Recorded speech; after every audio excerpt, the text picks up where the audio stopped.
I mean, I don't know if this was intentional, and I don't want to like give away any spoilers or anything, because there was so much that I loved about the book. But I think in terms of your writing, I just loved the way you used juxtaposition throughout the book.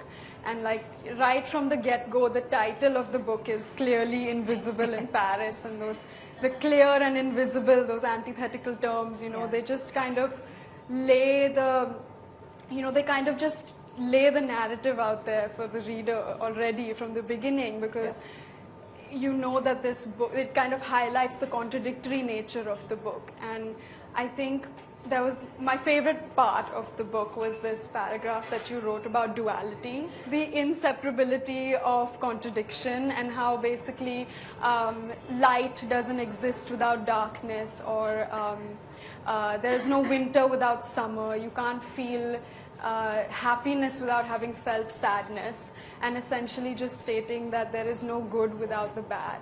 So I think that was a very hopeful paragraph, because it just kind of shows that there's a balance in the world. But then more than anything, I found that it ties in with all the characters of the book, and how they are so different, and how they are such opposites of one another. They're all foils of one another, the four main characters, Violet, Dasha, Neera and Roselle, just reiterating it for everyone. But they're so opposite and they're so different, and I somewhere like to believe that that's what attracted them to one another. I like the whole idea of opposites attracting and opposites complementing each other. Like, you know, in real life you see two, like a couple, and they're so different but they go so well together. Like chalk and cheese. Yeah, that we kind of seek things in other people that we don't find in ourselves. Yeah. So I love that. I love that you complete me kind of a thing. But this part that you talk about, the contradiction, inseparability of contradiction, it is actually in reference to Dasha, the younger girl, whatever happens, starts looking up to Violet as this character that, you know, can be a Mama V or whatever. And she thinks, when I grow up, I want to be Violet. And one day this is not a spoiler, one day she happens to be in her little apartment, which is of all things sparkly. And she opens, you know, she doesn't have anything to do, so she opens the cupboards. And it's full of gender transforming pills, and of hormones, and of all the things that go into making Violet, Violet, right? And so Dasha is like, no, I love the fact that she's male and female energy, and that matches, and this is the biggest power that the universe can have, and nothing. But she can't get her head around the fact that she's actually a creation of something, that she's not the body that she wanted to be, and there is this contradiction of it.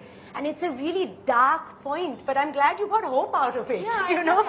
Because that's what makes Violet so beautiful, that she's this contradiction, that she's male and female, I guess. Right? And this is exactly what we were talking about, Suhana, that when we spoke the first time, like, and this is true, Rajat, you know that, like, when you make any piece, whether it's a painting, a film, a book, or anything, you kind of do what you can, you finish it, you seal it, but till the audience or the receiver or the viewer, you know, interprets it, views it, it's not complete, and that is always so subjective.